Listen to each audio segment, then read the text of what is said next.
SSC GD 2023 में पूछा गया दोस्तों एक आसान सा क्वेश्चन, और इस टाइप के क्वेश्चन को हम देखते ही पहचान लेते हैं कि करना किस तरीके से होगा, अगर आपकी अच्छी खासी प्रैक्टिस है तो चलिए बच्चों करते हैं। क्वेश्चन में कहा गया कि जॉन का मासिक व्यय है उसके मासिक वेतन का 85% है, जैक का मासिक व्यय है उसके मासिक वेतन का 90% है, और उनका संयुक्त व्यय 88% है। यानी कि एक्सपेंडिचर के बारे में इंफॉर्मेशन यहाँ पे दे रखी है।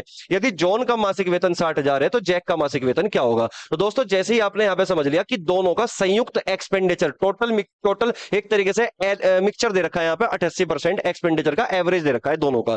तो आप यहाँ पे दोस्तों क्या करोगे, जॉन और जैक की अगर मैं बात करूं तो यहाँ पे जॉन का जो खर्चा दे रखा है वो 85% है और जैक का खर्चा है 90%, और दोनों का दोस्तों यहाँ पे 88%। आप डायरेक्ट यहाँ पे एलिगेशन लगाओगे तो यहाँ पे 2% निकलेगा और यहाँ पे 3% निकलेगा, यानी कि 2-3 का रेशो बनेगा। तो आप मुझे एक बात बताओ दोस्तों, जॉन का जो मासिक वेतन यहाँ पे दे रखा है वो 60,000 दे रखा है, तो 2 यूनिट की वैल्यू कितनी है, 60,000 है। 1 यूनिट की वैल्यू कितनी होगी दोस्तों, 30,000 होगी, तो 3 यूनिट की वैल्यू 30-3-90 यानी कि 90,000 रुपए यहाँ पे जैक का मासिक वेतन होगा। उम्मीद करता हूं चीजें समझ पाए होंगे, और आंसर होगा दोस्तों डी ऑप्शन। केवल और केवल एलिगेशन आपको लगाना था इस टाइप के क्वेश्चन में। तो मिलते हैं फिर एक शानदार से क्वेश्चन के साथ।